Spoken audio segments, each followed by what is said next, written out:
So, as I approach this wonderful sixth hole here at Woking, I just thought it might be useful to talk you through some of the ways that we as professionals think about our games and think about hole strategies, decisions, because a lot of club members that we know just get to every hole, they play it 3 times a week or whatever, and play exactly the same strategy, exactly the same club choices, regardless of conditions, how they're playing, or anything else. So this is how we would go about it. So you see I've got on the tee, I've got my driver, but that's only because that's what I think I'm going to be playing. But first of all, I'll check the wind. I can feel the wind today is slightly behind me, not a lot of it, perhaps about half a club's worth.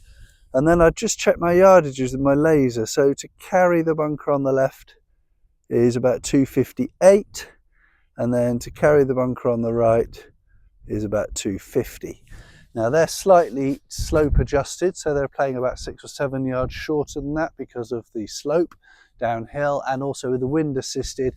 I can safely say that if I were to hit that ball about 250, I think it's clearly going to be over the bunker on the left, which is my main concern here. Now, if I wasn't playing well, or I was playing in a tournament, or I was needed to shoot a really low score without errors, then I might very well take those bunkers out of play and aim up the left side of the fairway and play it short of the bunker, so a ball that would go no more than 230. And that was going to leave me a slightly longer shot in, but it's a huge green, and at Woking that is generally the strategy of the course. The trouble is off the tee. The greens are huge. Now I'm not saying they're easy, but to hit greens at Woking is relatively straightforward compared to courses that have small greens. So have a little think about the way you're playing, the way you want to play the hole. We all know that the more greens you hit in regulation, the better your handicap is. It's period. It's a correlation that is direct. So here today I'm going to hit driver purely because my thinking is I'm not playing in the Open. I will take my chances. I'm backing myself for a 250 plus carry to go over there if I have to pull it slightly down the left hand side. And if I hit it right of the right hand bunkers, then I've just hit a terrible shot. I'm going to have to accept the consequences. If it goes in one of the bunkers with a slight mishit or whatever, then so be it. I'll play it as a 3-shotter. I've known the risk on the tee, and I'm going to go for the reward of getting it past the bunkers, having a wedge in, and then making it into a realistic birdie chance. Okay, so next thing we do, grab a ball, tee it up. Now as we're downwind and we've got a downhill hole, I'm going to be wanting to elevate this ball to let the wind have as much effect as it can. So I'm going to tee it ever so slightly higher than I would normally, which will allow me to get under the ball and on the upwards a bit more. And we'll try, wind's coming slightly off the right, so I'm going to aim sort of at the centre line and see if it'll be slightly pulled over to the left hand side, which is the better side to approach the green from. Okay, here we go.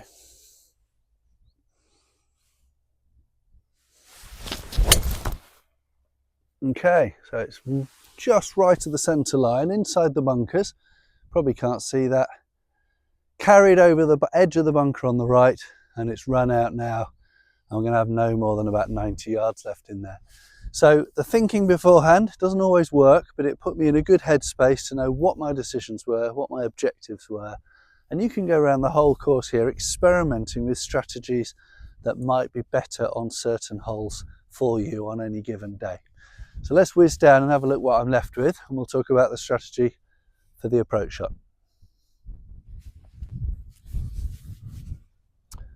All right, so here we are at my drive, just right of centre of the fairway, but a good shot. And I've got 100 yards to go, a little bit more than I thought, but that's fine. And let's have a look now at the decision making as to how we're going to work out where and what club to use on this shot. Things that are going through a professional's mind at this point are, how far is it to the hole? Obviously, I can work that out with my laser. Secondly though, and not enough people do this, I need to know what my cover distances are. And that means how far do I have to hit it as a minimum. That could be the cover over a greenside bunker, over a collar of rough. And here we have a stream. So we know that I need to hit it 86 yards or more to cover the stream on line with the flag. But if I also take the distance to the right by the bunker in case I hit a poor shot, we're at 92 yards of cover. So suddenly those two numbers are actually a little bit more important than the 100 where the flag is.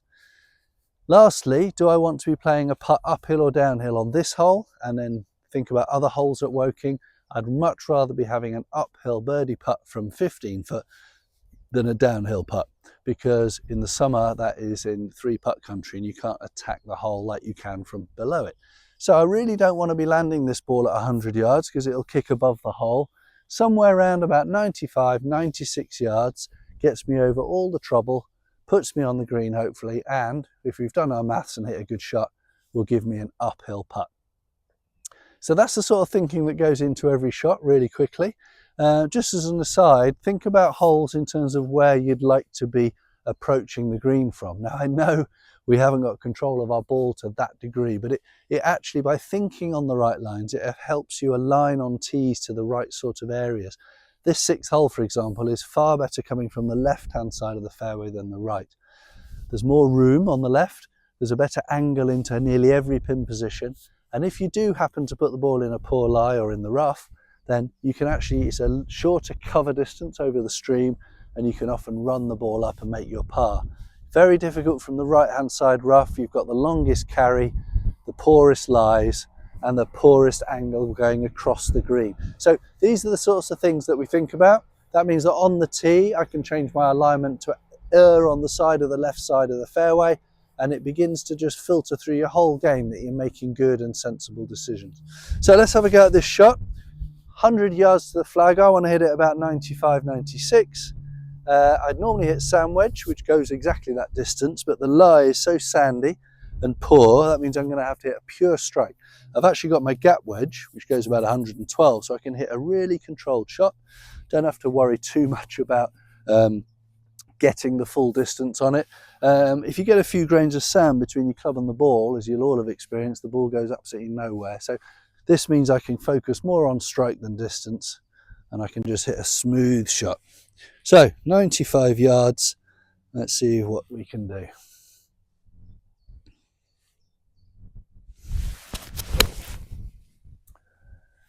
Okay, fractionally left of the flag, not a bad shot. And actually, despite all my thinking, it looks like the wind's picked that up a bit and I've hit it about 3 yards lengthwise past the flag. But the thinking process goes on hole after hole after hole, and over a period of time you'll just get good at making wise golf decisions. I've been left with a 15-footer for birdie from just above the hole as it happens, but it wasn't the intention.